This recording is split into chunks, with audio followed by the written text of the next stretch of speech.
Hey guys, Level Cap here. Today we're going to be taking a look at Operation Red Crow for Rainbow Six Siege, focusing on the new map and some of the cool things that come with this expansion. If you'd like more details on everything here, be sure to check the link in the video description. The map is called Skyscraper, but atop the skyscraper is traditional Japanese architecture. It's made up to look like it could easily be the headquarters of a Yakuza crime syndicate, featuring stuff like a nightclub, but also upstairs areas with safes and lots of cash. The map has two different levels to it, first floor and second floor, and there doesn't seem to be a lot of opportunity for vertical entry from the rooftop.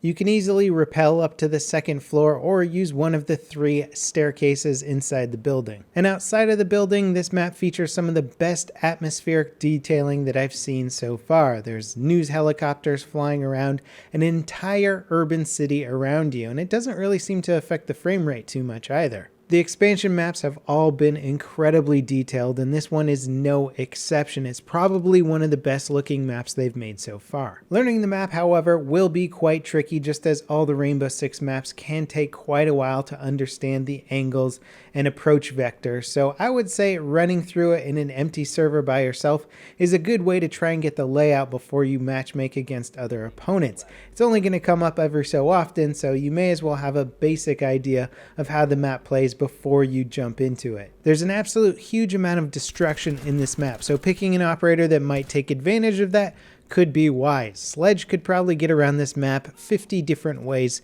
compared to the other operators. And speaking of Sledge, he's actually gotten a completely new elite skin overhaul as an optional upgrade. In fact, 3 of the operators, Sledge, Thermite, and Capcan, are all getting completely unique character overhauls. Now, there's a new way to customize your character in the uniforms department. A lot of characters have gotten different colored uniforms, and these 3 have gotten elite uniforms. So they get unique headgear, uniforms, weapon skins, custom victory pose animations, and a character card that shows up differently in the character selection screen. Also, they get customized gadgets. As you can see, Sledge has more of a mace now, Thermite has sort of an old school explosive pack, and Capcan actually has old school looking trip mines, which are pretty cool. In fact, they might even be a little bit harder to see than his normal trip mines. Now, one potential downside to these cosmetic upgrades is that they are going to cost Rainbow Six credits. You will not be able to unlock them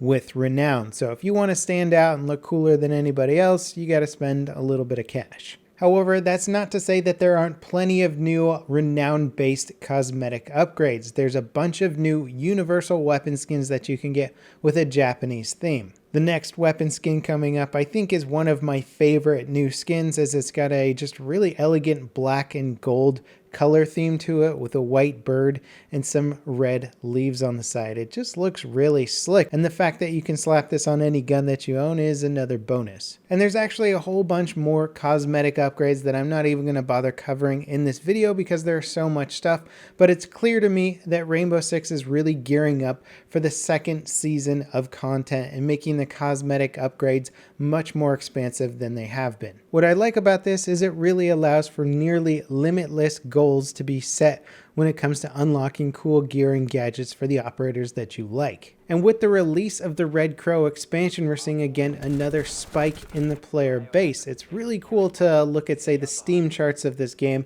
and see just how consistent the player base has been, and the fact that it even seems to be growing. So the fact that there's going to be a whole nother season of content after this one is really reassuring to the longevity of this game. In addition to which, Ubisoft seems to be pretty dedicated to upgrading the systems that are already in the game. For example, Destruction is seeing an update with this expansion where the caliber of your weapon now determines how big of a hole you can put in a wall. So if you want to create a murder hole in the side of a wall, a larger caliber weapon will do that quicker and easier. Also, this patch, we're seeing that the SMG-11 no longer has access to the ACOG scope, which before made it a bit of a pocket sniper rifle. So it'll still have the same damage potential. It'll just be a little bit less accurate in the sense that you can't zoom in quite as much.